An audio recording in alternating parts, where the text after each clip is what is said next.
There it goes. Got it. All right, so we good? Yep. Good. All right.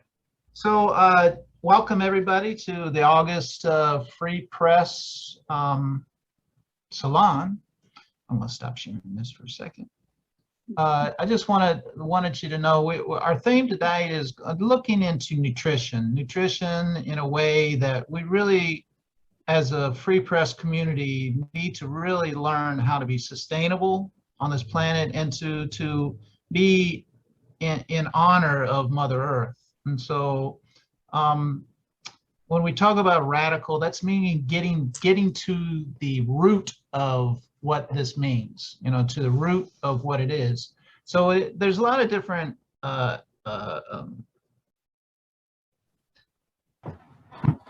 abilities and efforts that are going on to address these. We have community gardening, nutritional intake. How are we in a progressive food development thinking? We have to think about the disposal. Oh, we're on live stream now too. Great. Disposal of the after product. And then there's some conversation that we'll talk about is environmental justice that is so important in honoring Mother Earth and how to really offset the disparate impact on communities of color and lower employment neighborhoods. And then we're also going to speak about voting rights tonight. Harvey Wasserman and two people are waiting in the Lasker and Mary Borden. Okay. Gotta get them on too. Okay, so we're going to have quick speaking about, oh wait up, what am I doing? Geez, yeah, I messed up, my bad. Slideshow beginning. Oh, what's going on? All right, so Eriyah, you need to get going. So why don't we go ahead and have you do your presentation, and then as we see other folks coming on, we will get back to some of the conversations. But veganism, you have been a long advocate and supporter and agitator for veganism, and please share your insight and willingness to share with us. Thank you. Thank you. I'm quite honored to get an opportunity to share, what is the most important issue, from my perspective. It's kind of weird, I was an environmentalist long before I was a vegan, and when I discovered what veganism was, it really was the most compelling thing that was congruent with the rest of my values for being someone who was, 8 years old deciding not to have children because, the birthday was being celebrated in the 70s and the EPA was established in the 70s, and that was when I was in school in California. And so I learned about zero population growth. We had just doubled from 2 billion people to 4 billion people in 40 years in the 70s. So it's a big topic today. And so, I've been very conscientious about a lot of environmental issues and not so much social justice issues at that time, but I was a single child to a single parent, and we struggled quite a bit financially and just with that. So, this whole vegan concept really dovetailed right into everything else that was who I was, because my mom always taught me to love animals, and we'd been rescuing animals my whole life. And so it was kind of a shock that I had not even heard about this. It wasn't discussed in school or anywhere. I didn't even begin to stumble into this concept until I was in 24, 25 years old, 1995 specifically. And just to tell you a bit about me, growing up in California, and then I joined the Air Force right out of high school and went to Germany for 3 years, and one of the first things I realized when I got to Germany is that they were practicing what we were being taught in the 70s, which was the entire country by law was recycling and composting. So it was very different to go there and see how everything was so much more efficient, because they don't have the amount of land space to continue to spread and build 50 landfills a year. So that was a big awakening for me. And also what happened in Germany was that I fell in love with techno music. It was really the quite popular music style in the early 90s when I was there from 90 to 93. And I fell in love with Moby, the techno artist. And he eventually, when I got stateside, I saw one of his CDs that he had just released. It was 1995, and the album was called Everything Is Wrong. And as I put the CD in, I started flipping through the guide that was inside the jacket of the CD, and it had some essays that he had written. And the very first one was about how everything is wrong. And it was talking about all the poisons we're pouring into the oceans and all the landfills. We were building 500 landfills a year in the United States at that point. And he listed so many different things that were very compelling to me. And then further in the disc, he went into an entire essay on animal rights specifically. And he began with talking about how, the rights of man began with, the Magna Carta. Basically, first it was really only kings and royalty who had rights, and everybody else was a serf and a slave. And so, and then he goes down and he talks about civil rights and women's lib, and then he's not in that order, but women's lib, and then civil rights, and then he said at that point he was talking about this is mid 90s, and he's talking about, and we're still fighting for rights of gays and animals. And so that was really compelling to me at the time. I was quite intrigued by it, and I was thinking, how did I get to be 24, 25 years old and never hear about this term, animal rights? And so as I got a call from Publishers Clearinghouse shortly thereafter telling me I'd won.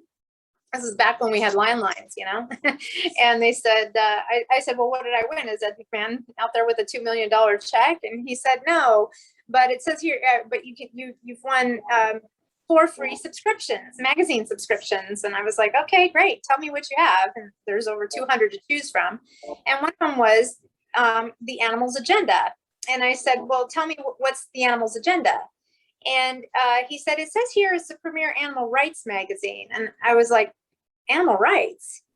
Send me that, So that showed up in my mailbox, and I started reading the articles in that. And it was just mind-blowing information. And as an animal lover, I couldn't really see myself participating in some of the things that I had always participated in anymore, as I became more and more informed about how things really worked.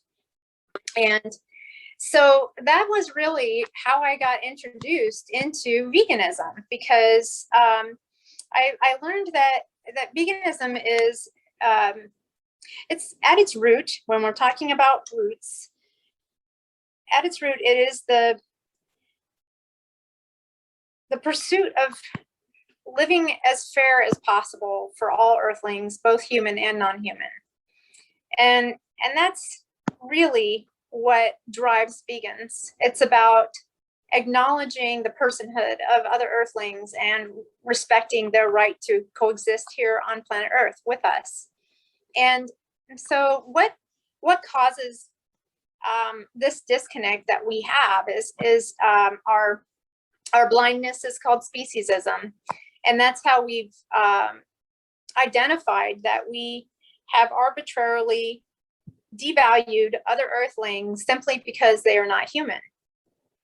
And if you're looking for integrity and continuity in your conduct, you can't just care about animals as a vegan. You have to, and that's the whole thing. It presupposes that as a human being, you actually already care about the rights of humans, as most humans can wrap their brain around why other humans should have rights. It's that we've always consumed animals and that we feel entitled to continue to consume them, even though we don't need to. And these are there's a lot of different writings about why we feel this disconnect, or why we're this disconnected with other earthlings, and why we think we're superior to them. And it could go any way. It could go from just the fact that they look different than us, or it could be religious indoctrination, but even religions like, well, I don't know how many people have heard of Jainism. Do we have a show of hands of people who've heard of Jainism? I know it's not a terribly familiar religion, but it's an Eastern religion. It's rooted in like Indian, Hindu type demographics. And there's over 17 million Jains in existence. They're just not very evangelical. And so, but their value is ahimsa. And so ahimsa has been around over 3,000 years. And the term ahimsa is all about nonviolence. It's about not, it says, do not torture, torment, abuse, insult, kill any other being, period. So they're the ones that are known for wearing face masks and sweeping the pathways before they walk so they don't step on the smaller ants or whoever. So, this concept of nonviolence has been out there for a very long time. And so vegans are challenged. Veganism is a fairly new term. That word was created in 1944 by Donald Watson, and in the height of World War II, where the ravages of humanity on the planet were just at an all-time high. So it's kind of compelling that they were sitting there looking at what we were doing to the planet with this war and all this blowing up everything, just a lot of violence. And so what they also wanted to acknowledge is that the vegetarians were still consuming the violence from animals exploitation with regard to the dairy and the eggs, and even exploiting the bees with honey, or killing the silkworms for silk, and a lot of other ways in which we were really violating a lot of different earthlings still. And they wanted a word that actually, vegan is a shortened word for vegetarian, and it was to cut out the rest of the violence associated with vegetarianism. And so that's kind of how the word vegan was created. But the whole ethos and mindset behind it is about fairness for all earthlings, human and non-human. And so when we look at I've done we Vegan Shift have done a graphic that we try to help people really start to understand that we have bigotries as humans. We've got all kinds of bigotries that we're aware of.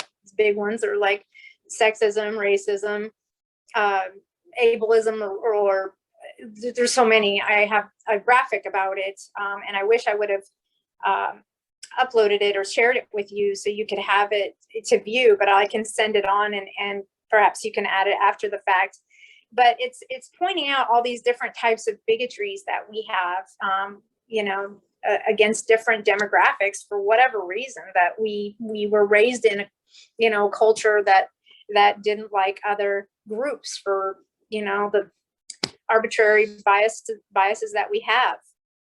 And so speciesism is right up there with it. And speciesism is essentially otherwise known as human supremacy. So we have this human supremacy mindset where the rest of the planet is ours to take and do with what we want. And we've if we evolved from primates, we were originally consumers of plants, roots, shoots, nuts, and fruits. And what if you examine like the diet that we've evolved into or devolved into, technically, I think I see it more as a devolution, that we're consuming other beings unnecessarily because we can. It's this sense of entitlement that we can we can do whatever we want to other earthlings simply because we are smarter, faster, whatever, more technologically advanced, however you want to, you know, justify it. But that's what we've inherited. And our entire infrastructure is built on this speciesist mindset. And that's why we have to actually recalibrate our whole consciousness on how we look at the world and begin to shift, which is why our organization is called Vegan Shift. It's not called Vegan Give Up or Vegan Deprivation or Vegan Quit or, you know, it's all that languaging. I can tell you before I became vegan, or when I was looking into this concept, and you know, the very first thing I had was this gut reaction about how am I going to do this?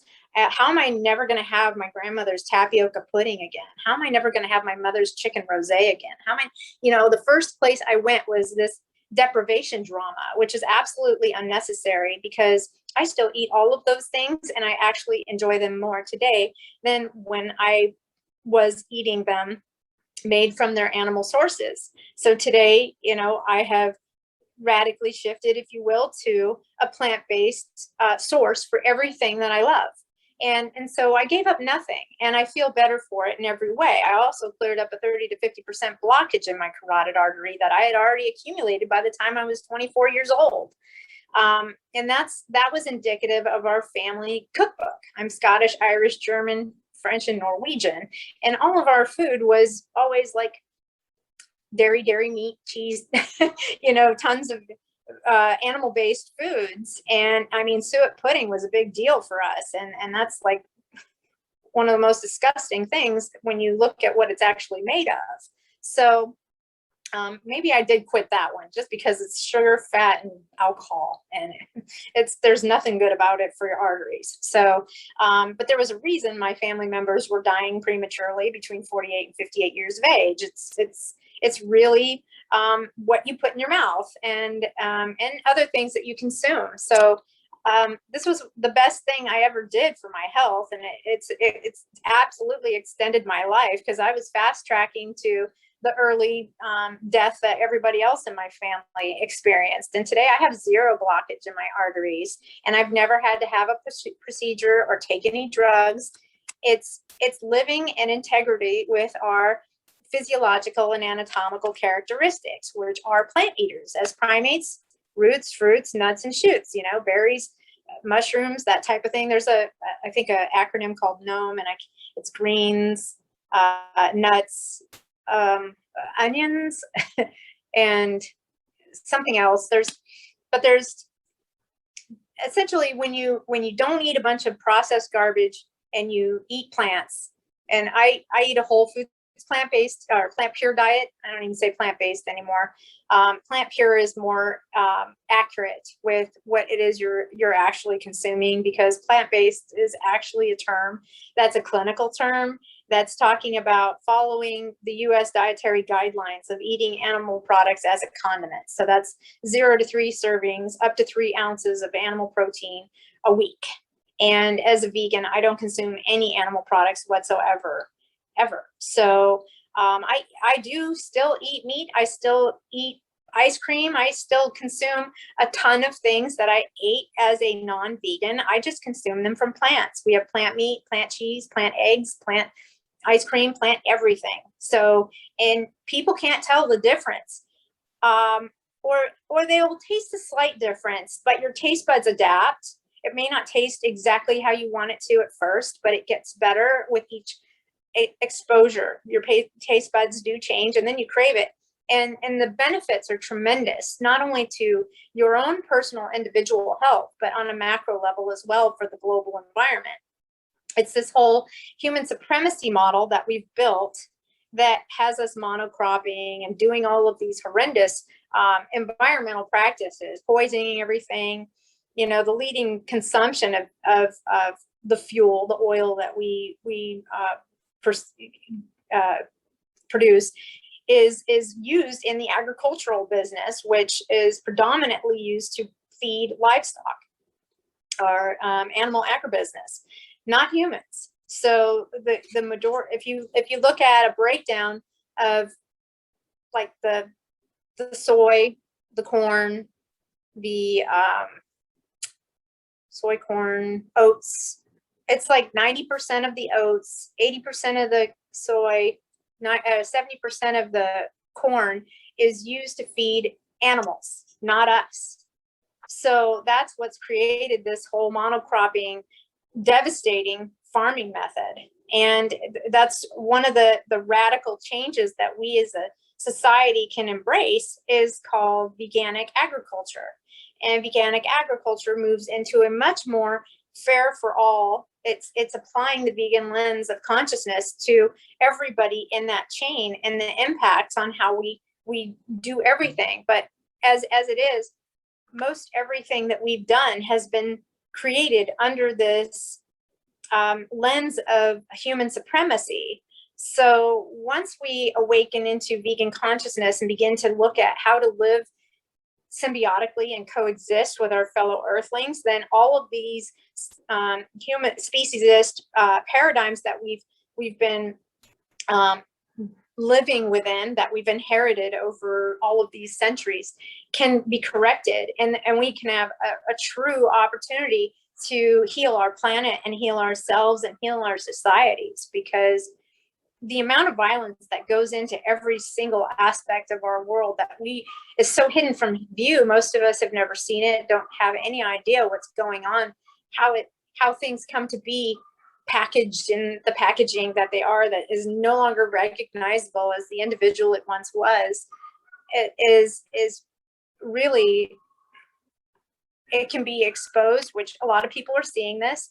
But I founded Vegan Shift because I'd been in this movement for 14 years at the time. And I was seeing that we had some real confusion in our messaging within this movement. And the animal rights movement decided to try to reach the most people as fast as possible by framing veganism as some sort of diet. And it's not. The diet is just one of the ways in which we manifest our vegan consciousness. So there is a very specific, requirement for veganism, for vegan diet, and that is to consume plants, 100% plant pure. And even that has some nuances in today's time, because we're in modern times where we do a lot of things with the labs.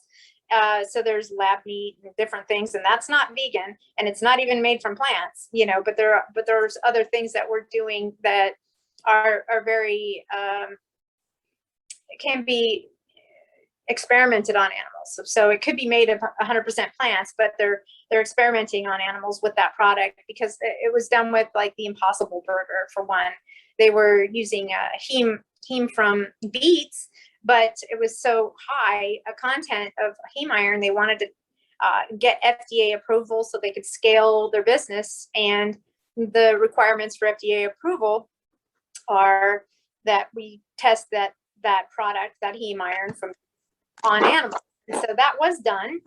So that caused a huge revolt within the vegan community over that, because that was violating our ethics, and it's not a requirement to consume that product, that heme iron. So technically that product was not made, the Impossible Burger was not made to serve the vegans anyway. It was actually a product that was created to help non-vegans discover that there's alternatives to animal products that are not violent. So, but I kind of see this as the big exception within veganism is it's recognizing that we live in a world that is fundamentally violent in every possible way that because of our speciesist entitlement perspective, that we've created all of our infrastructures with. So it's impossible to be the perfect vegan. Every one of us is making compromises, and it totally depends on what you know. This isn't the Matrix. It's not like you could download your entire expertise on veganism overnight about every single process that humans are engaged in. It's just impossible to even know that. So, that's not the point of veganism. It's not to be this expert on every single human process that we've ever created or endeavored in. It's to move in a direction of nonviolence and begin to shift our entire infrastructures to account for what it is we're really doing on this planet, and how can we live coexist symbiotically and nonviolently. So that's why it's about compassion and nonviolence for the people, for the planet, and for the animals. It's very comprehensive in its application. And so, you know, there's a lot of vegans who don't understand this.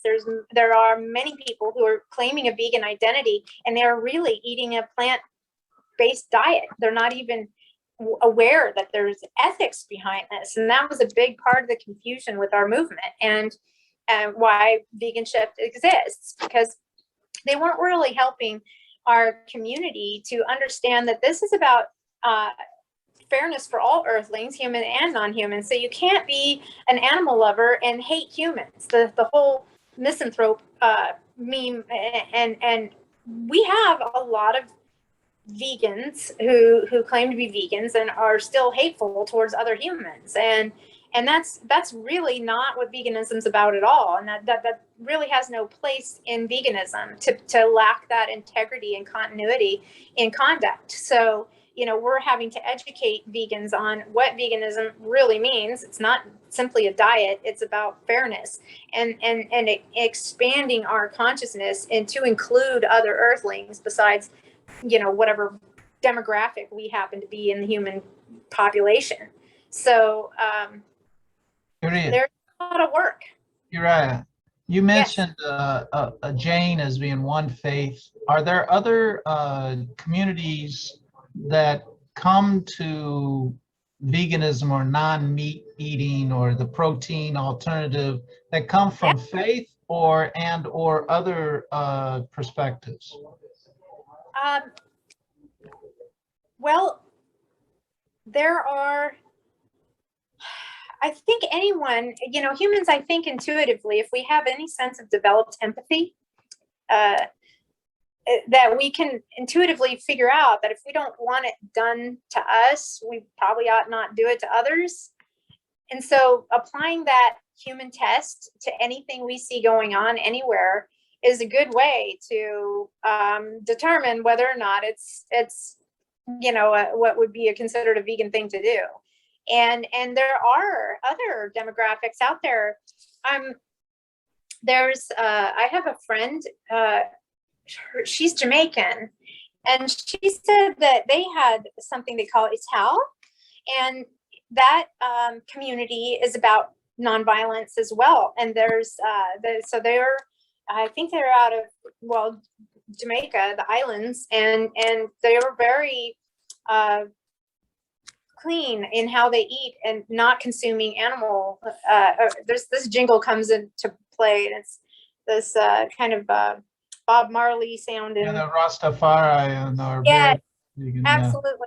And it's no bones, no blood in the kitchen. You know, it's really fun song, and it's actually used in a video. I think it's called Making the Connection. And Making the Connection is an excellent little 30-minute video that's free. You can watch it on YouTube. I can send the link too for those who want to examine it. And it goes into like 7 major reasons that veganism is critical and urgent for humanity to awaken to and begin to shift our entire infrastructures to apply vegan lens of consciousness. And so, you know, there's a lot of people that would like to think that vegans are all bad because we're still participating in the inherited systems we've inherited. Like, you know, we're not magicians. If we could wave a magic wand and change the way the entire farming and agricultural infrastructure was created, we'd address monocropping and factory farms and all that horrific, you know, death systems that we have currently running. But it's not just that. We're dragnetting hundreds of well, I could just say trillions of animals out of that ocean a year, and it's indiscriminate. It's absolutely horrific. There are films about this. There's one called Cowspiracy. There's another one called Seaspiracy. It's like a segment that goes into more detail about what we're doing to the oceans. And that's one of the things, you know, people like to say we're at the top of the food chain, but the answer isn't that we're the top of the food chain anymore. We're really like planet killers. That's why it's called the Anthropocene. We've moved into the point in Earth's history that we're the dominant species paradigm impacting a mass global extinction. And we've completely changed the layout of the planet with all of our cities, and we're literally consuming oceans, rivers, mountains, forests. We have no boundaries whatsoever. And that's the whole human entitlement, human supremacy mindset. The fact that we live as if the whole world is our oyster and we can consume it to any degree in which we feel entitled. That's like we're the most egomaniacal species on the planet that needs a serious reality check, because we're about to crash the whole ecological web of life. So that's probably my minute limit. Yeah. Thank you. We need to move on, but Eriyah, you have, and I hope will continue to write for the Free Press and offer your insights and others' insights onto this option, but not more than an option. It's how to develop a sustainable relationship with Earth, and yeah.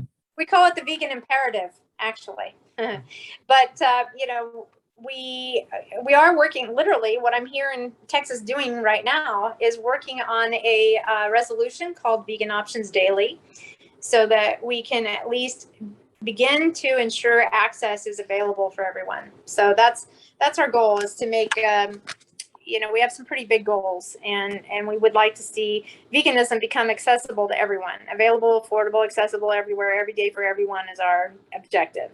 So we believe that once we make that happen, the world will go vegan of its own volition, because they're becoming informed and they're beginning to understand it's not just a diet, and it's not just about animal rights. It's about surviving on this planet at populations 8 billion. Yeah. And Suzanne put in the chat, I believe it's Suzanne, it's under Bob's name, but Vegan Shift and Cowspiracy, some websites that you can look into those. So I also have a resources guide I'd like to send everybody too. If you could put that into the chat, that'd be great. I'm not sure how to do that. Kind of a technologically challenged individual. Okay, so well, just, if you could possibly send that, and we'll try to publish it in the Free Press somewhere. That would be more, that's the perfect place to do it. I'll forward that to Suzanne. Yeah, fantastic. Thank you, and be safe in Texas, and Thank you. Lone Star State, baby, Lone Star State. All right. Yeah, I was surprised. I'm in Houston, and it's absolutely gorgeous here. Nice. I thought it would be all like desert flatland, but it's like Ohio. It's beautiful. Oh, Houston is a beautiful city. It is. It can be hot, but it's beautiful. Well, thank you. Yeah, it's we need to move on. Thank you so much. And I know you got to go to your dinner, so go do your dinner, and I'm sure it's vegan. Thank you, everybody. Yes, they have great vegan options here. Fantastic. We have Harvey is on. I don't know, is Kwesi on, or Can you hear me? Julialynne, where are you at? Can you hear me? Who are you? Yep. Mark? Yep, we can hear you, Harvey.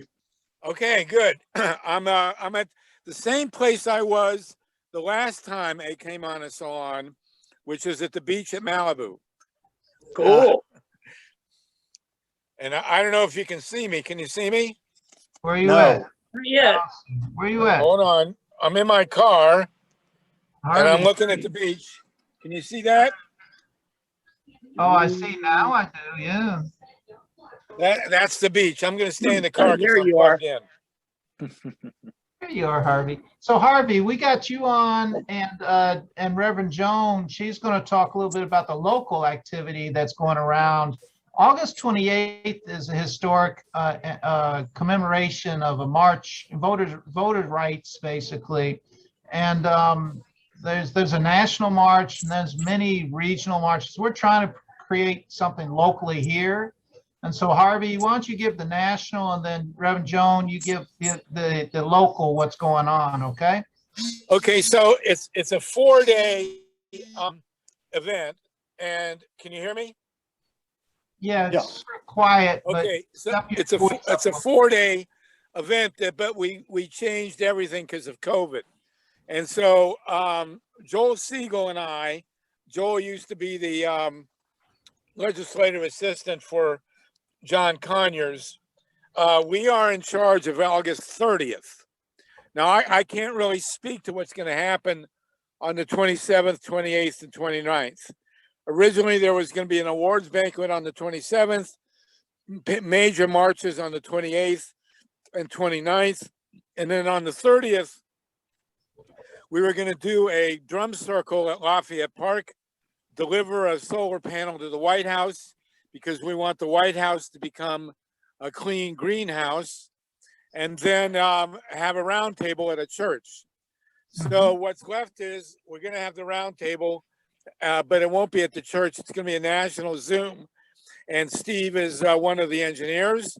And anybody who wants to sign in and join us in this round table, we're going to have leaders from all over the country. It's going to be the National Justice Coalition. And it's going to go for 4 hours from 1 p.m. Eastern Time to 5 p.m. Eastern Time. The first hour, we will have some opening speeches. The first hour, and this is an action-oriented gathering. We are not going to sit and, we've had the I Have a Dream speech. Nobody's going to top that. That was 18 minutes on August 28th, 1963. And this on August 30th, 2021, we are going to be action-oriented. So the first hour will be on election protection.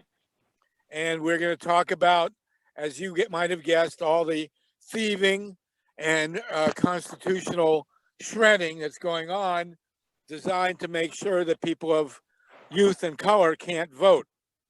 The second, and what we're going to, I'll give you the format in a minute. The second hour will be on the planet, saving the planet, converting to renewables, dealing with global warming, 5G, recycling, all the other incredibly important issues that we face in living on this earth, including veganism, by the way, which I consider an environmental issue. Third will be DC statehood. And we will have an hour. Charles Moreland and the groups from DC will deal with DC statehood and how important it is and how we need to make it happen. And then the fourth hour will be on justice, homelessness, and poverty. And we will have experts, people who are on working on that for that hour. And we're going to have speeches will be no longer than 5 to 10 minutes. Dr. King's speech was 18. We won't go that long. Although the important part of Dr. King's speech, where he really took off, was really only 8 minutes.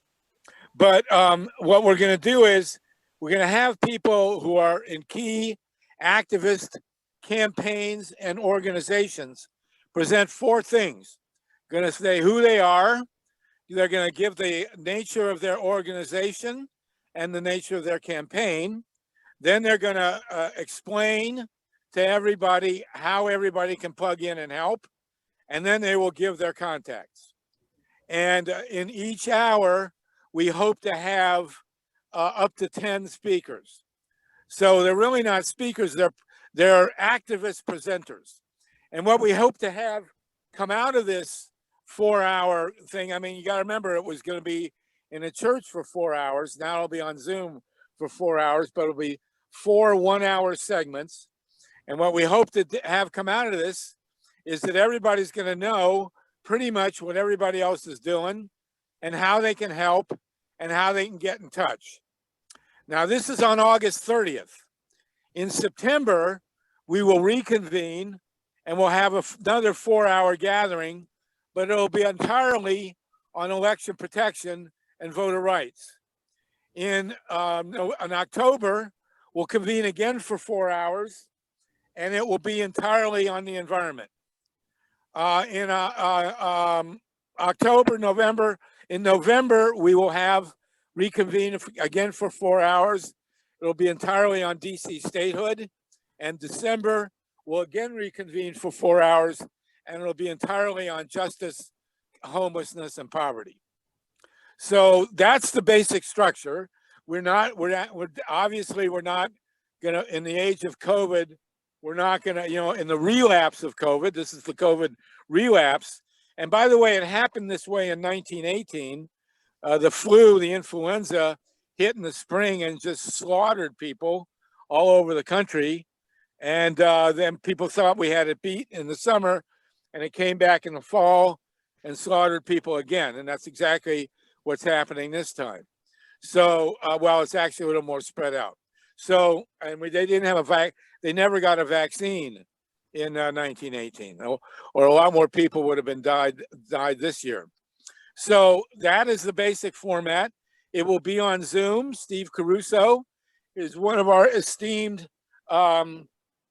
engineers, and he will post the Zoom link, and you can come in for 1 hour or 1 minute or 4 hours, however you want. And the purpose is to tie everybody together so that we have if not a unified, at least a connected progressive movement that can deal with the voter suppression, can deal with the climate and saving the earth, can deal with DC statehood, and can deal with poverty, homelessness, and social justice.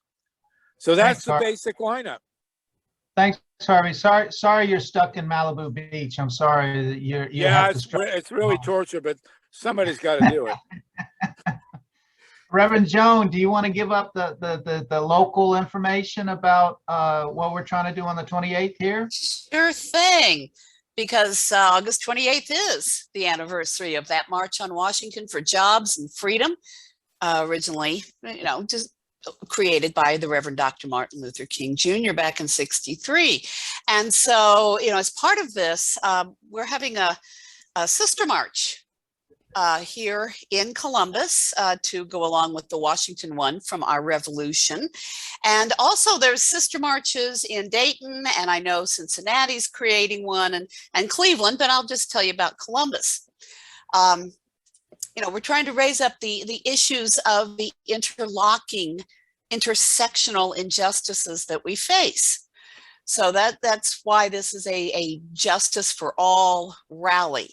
It'll be Saturday, August 28th, 1 o'clock to 3 o'clock, just 2 hours.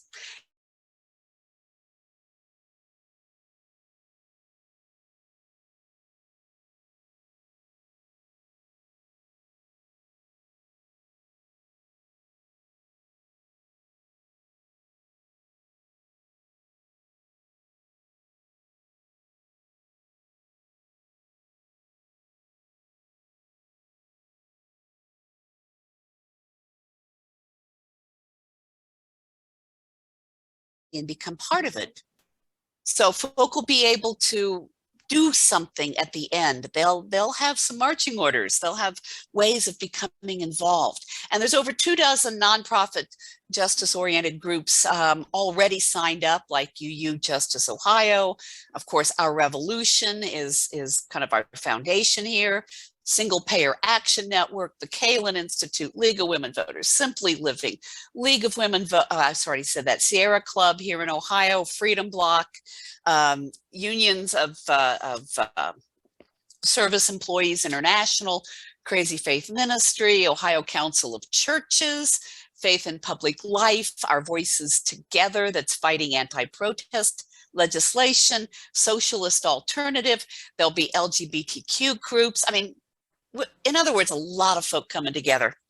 We're going to start with some issues around fair maps and redistricting and voting rights and First Amendment protest rights, because, these are threatened here in Ohio, but they provide the foundation, the bedrock that we need in order to address the other injustices.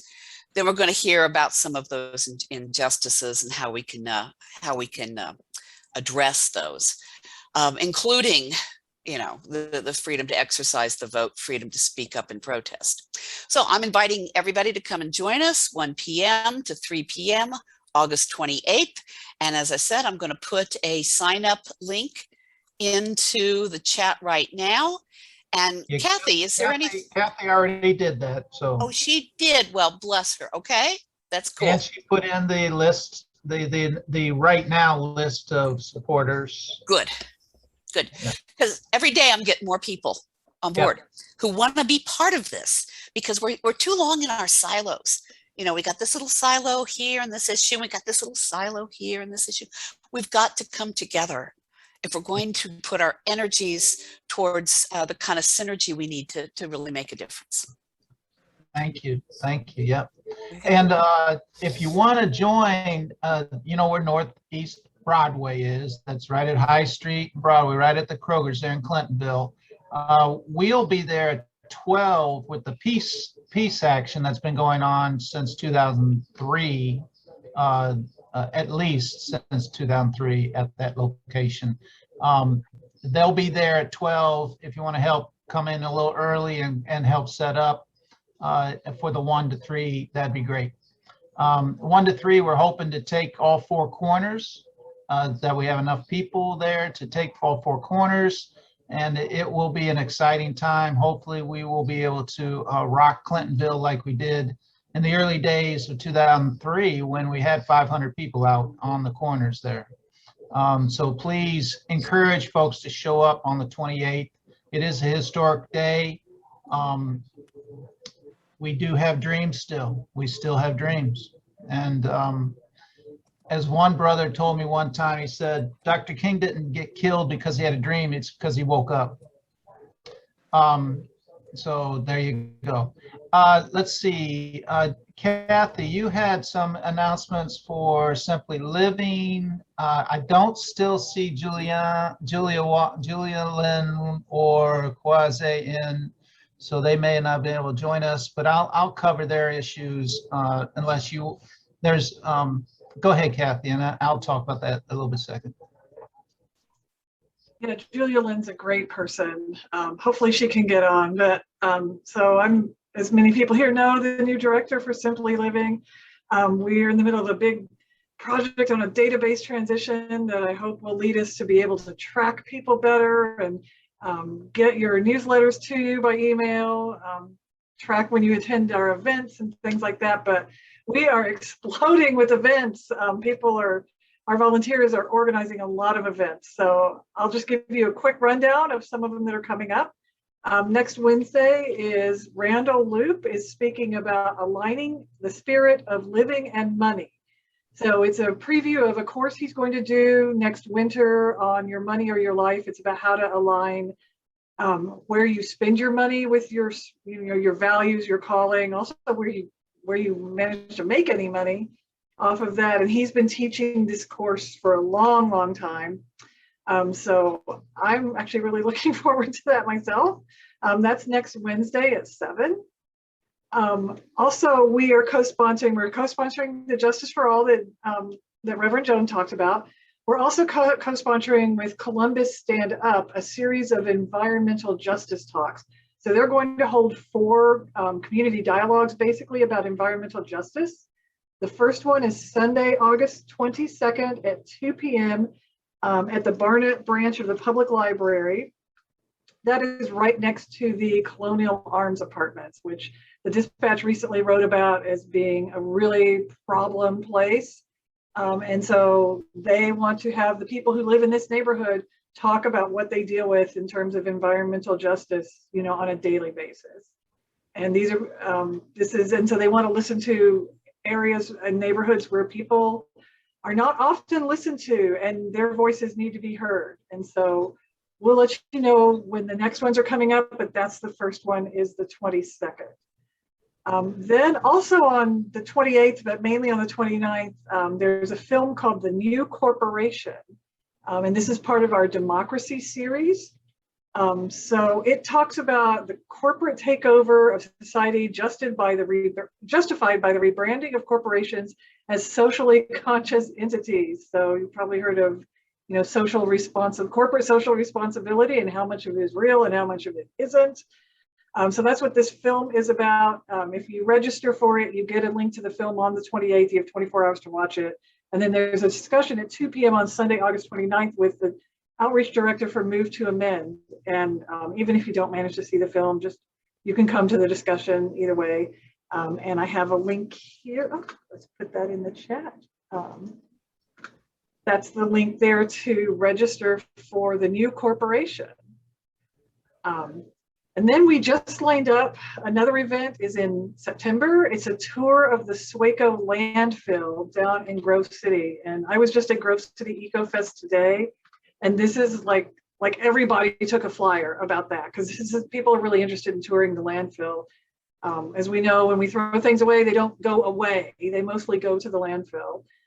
So that's Monday, September 13th. Arrive by 9:45. There's room for 40 on a bus that goes out there. They don't let you drive your cars out there. There's a little presentation by Swaco personnel first, and you can ask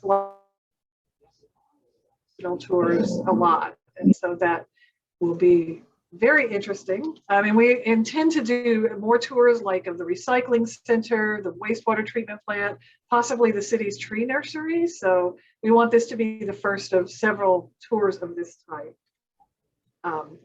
Next one is an author. If you ever want to smell methane very strong, go to the landfill. Yes. Yeah, and they're supposed to be capping that and using that methane. So that's actually something I want to check into, is they're supposed to be using that for fuel for their buses. Well, I want to see what's going on with that. Yeah. So then in September 22nd, an author talk with Paul Robinson, who wrote Global Warming, Can It Be Stopped? That's going to be at the Whetstone Library, and I put the registration link for that. He's going to talk about the science, psychology, and morality of climate change. And then I don't have links for the next couple of items, but we have, just to give you a heads up, we have 2 discussion courses starting up in mid to late September on, they're from the Northwest Earth Institute, which is now called Eco Challenge, but we've done a lot of these in the past, about 6-week discussion series. We have one on voluntary simplicity to be taught by Jeff Sharp of the School of Environment and Natural Resources. And then one by one of our former board members named Dan Barash on systems. We talk a lot, like Eriyah was just talking a lot about systems and how different systems work together or maybe don't work together because they're out of balance. And the last thing I'll put in the chat is a save the date for October 20th. That's a Wednesday night, doors open 5:30. This is our annual Gift to Be Simple. This is going to be, we're going to have a short presentation kind of about simply living and our impact on the community with people who we've worked with over the years. But it's also going to be a lot of, we're going to have business members there and a lot of networking, so we want to give people time to talk to each other. And this is going to be at the Scioto Audubon Metro Park at the Grange Insurance Center, which is a beautiful spot. So we hope you all can put that on your calendar, and we'll have more soon about how to make that. Thanks, Kay. It looks like there's a question. Yeah, Verb, what you got?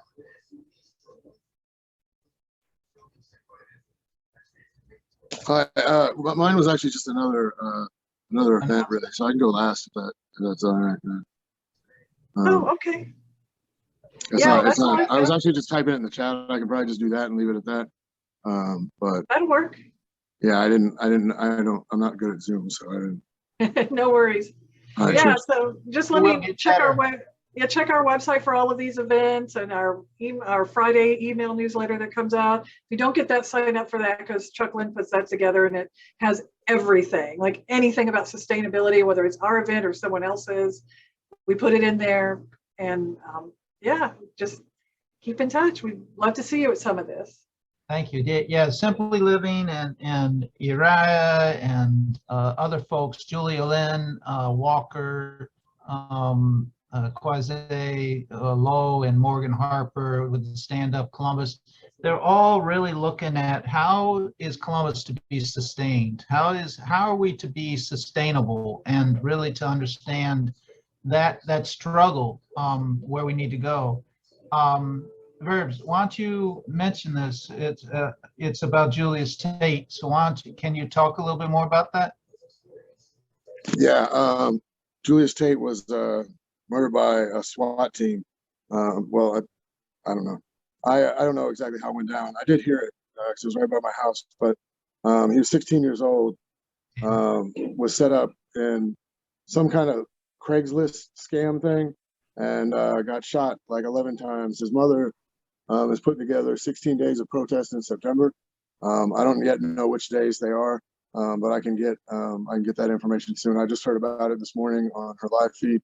But if people can get out, even just a day or two of that, like as many people as come, can be there. Some of it will be marching from the State House and stuff like that. Sometimes it will be at the place where he was killed, which is at Mount Vernon and Champion on the east side. And things will change up. We did 11 days last year, and it's going to be 16 this year, 16 days. And I can get more information later, but Julius Tate is a name we don't want to forget. If you send that in to Suzanne and or to me, and I'll make sure we get that posted out. Okay, we'll do. Thank you. Thank you. Thank you. We were going to have conversation about the environmental justice talks, but evidently they weren't able to make it. Morgan is out of town today, so she had asked someone to join. I don't see them on, so we're good. Any other quick announcements before we start just going free for all here? Thank you again, everybody. Listen, Free Press is a progressive community. We need to be about progress. We need to be about not staying where we're at as a society, and really moving the needle forward on the record, the album record. We need to move it forward so that, or take the football down the field, however we want to talk, whatever analogy you want to talk about. We need to get it closer to the goals that we're talking, and that is sustainability. And how does Free Press as an organization, as a community, express that? And that's why we are continuing with these salons. We hope that we'll go live sometime after the new year. We're still not sure where we're at with that. We have our Free Press Salon online until December 2022, so we're good to go with that. But we are going to hopefully have some in-person events coming up. Yeah, the Delta, now the Lambda, and all the other realities are out there. So we need to understand that we have to maintain ourselves and be safe and be sustainable. So just had a funeral. I don't know if many people knew Howard Crane, but he died of COVID this year. He was a professor at Ohio State, Middle Eastern expert in architecture and other things. Very, very progressive, very good person. But he had his funeral today.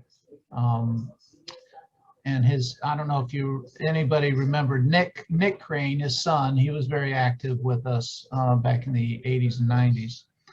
But he's moved on out to the West, out to Wyoming, to be a professor out in Wyoming. So any other announcements? Yeah, Sandy. Yeah, go ahead, Sandy. Yeah, I'm going to put it in the chat now. So September 18th, from 10 to 11:30 a.m., it's in the chat. Move to Men, Ohio is going to have another one of our statewide events. And this one is going to be about the 14th Amendment and connecting that with repeal qualified immunity. There's a lot of connections some of you might be surprised to hear. And so we'll have the speakers out and all that, but just if you can mark your calendar, September 18th in the morning, and we'll have some information on that next week. And you can follow Connie's newsletter, and hopefully you're signed up for Move to Men, because that's the easiest way to get this kind of information up to date and right into your box. We don't send a lot otherwise. So that's it. I get the Move to Men information. Thank you very much. Keeping me up to date. I know what's going on. Mark, I wouldn't mind saying one other thing, and I'm going to be quick because it doesn't really fit into anything. But I was at the last city council meeting because people are speaking. Think a lot of you on this call, in fact, have been speaking about Columbus Community Bill of Rights. City council has refused to address it.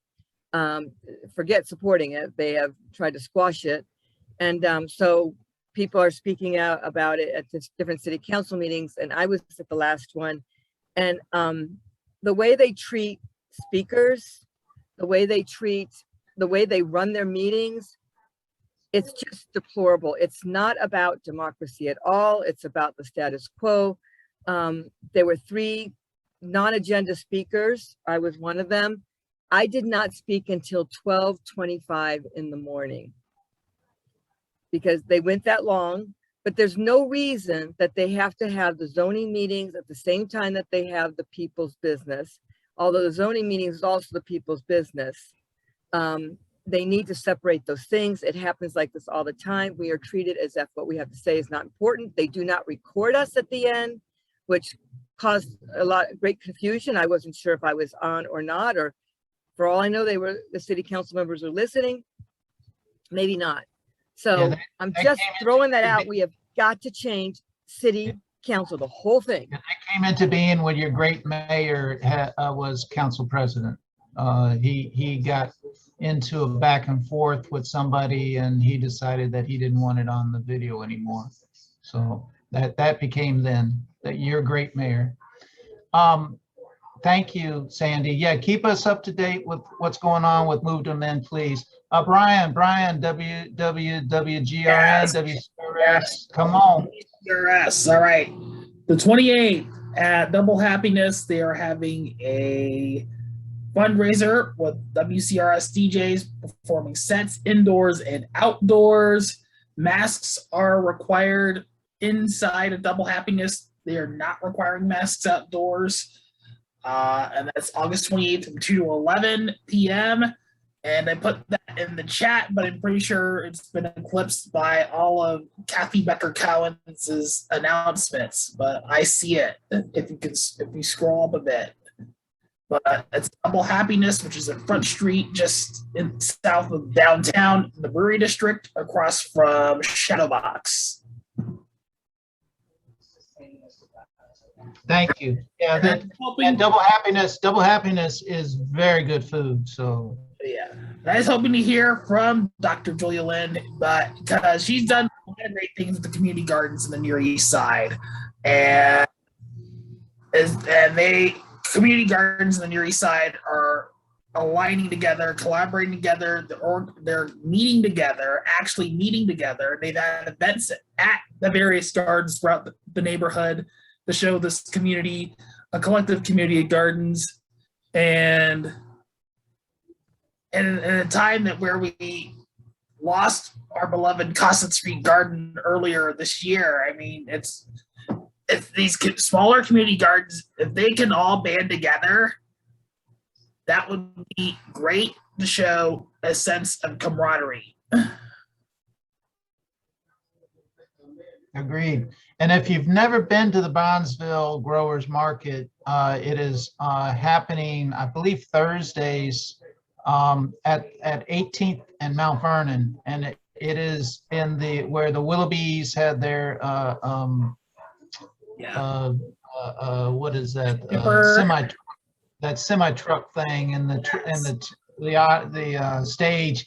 It is dynamic. I mean, if you go there, the growers are there. I mean, they have music and all kinds of things. It's a great event. So if you can ever make it out to the growers market, that's great. And there are many other grower markets growing, and that is a whole new reality. And I was Julialynne, I don't know what happened, but she was ready to present those kind of options to us.